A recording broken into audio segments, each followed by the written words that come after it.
Let me give you a pretend Syria update. The American president's latest position on Syria cannot be laid out at this time till John Kerry commits another gaffe, and Vladimir Putin is given an opportunity to seize on that gaffe and do something with it. And then Obama can claim that that's what he and his advisors have planned all along. That's the stage of folly the U.S. has reached almost exactly on the 12th anniversary of the 9/11 attacks.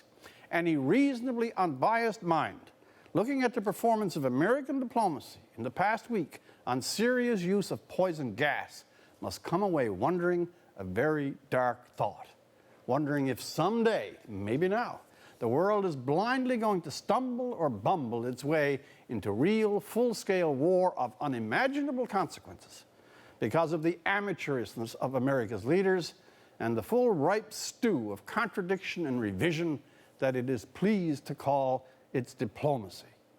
There are wisps of the ghost of Sarajevo, that great blind stumble into World War I, about this moment. For confusion and incoherence, it will be hard to surpass last week on Syria. Red lines that weren't red lines. Red lines Obama himself set in public and then blithely claimed he did not. His own words nullified by his own mouth. Losing the British as allies. Not needing the UN, must have the UN. Don't need Congress, must have Congress. Not sure about Congress. John Kerry on television making the case impassioned and urgent about the poison gas killing of children and the absolute need to stop Assad now. John Kerry the next minute telegraphing the strike will be unbelievably small, a pinprick, targets announced in advance. And then, almost on cue, Secretary of State Kerry undermined by his president when Obama, with macho pride, announces the United States military doesn't do pinpricks. Obama won the Nobel Prize for Peace. There are not a few saying he should now hand it over to the frequently bare-chested ex-KGB master and merciless Vladimir Putin.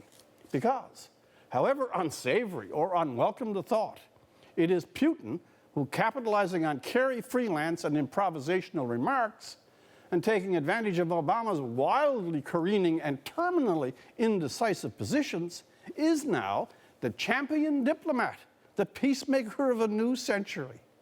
However, it's a scary new world indeed when Vladimir Putin is the peacemaker and his partner in peace, a wretched dictator who has already spurred the slaughter of over 100,000 of his fellow citizens and who, most likely and very likely, used chemical weapons on his own people and children. Let there be no mistake, I think it's a good thing that however it came about, there is some pause at last for cold thinking before Obama releases bombs and missiles over Syria.